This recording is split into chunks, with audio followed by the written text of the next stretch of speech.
থাকবে। তো এবার লিপস্টিক লাগানোর পালা, ঠিক আছে। সবার আগে আমি একটা লিপ লাইনার লাগিয়ে নিই।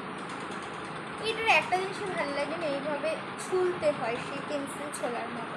আচ্ছা, যারা কম বাজেটের মধ্যে একটা ভালো লিপ লাইনার চাইছো, ব্রাউন কালারের লিপ লাইনার চাইছো, তারা সুইস বিউটির এটা ব্যবহার করে দেখতে পারো। সুইস বিউটির একটা লিপ লাইনার, এটা শেড হচ্ছে বার্গান্ডি 09। খুব সুন্দর একটা শেড, আমার তো খুব ভালো লাগে, মানে আমি তো এটা খুব ব্যবহার করি। তোমরা যারা চাইছো একটা ব্রাউন বার্গান্ডি টাইপের লিপ লাইনার নিতে পিগমেন্টেড, এটা ট্রাই করে দেখতে পারো ডেফিনেটলি। কম বাজেটের মধ্যে ধামাকাদার প্রোডাক্ট।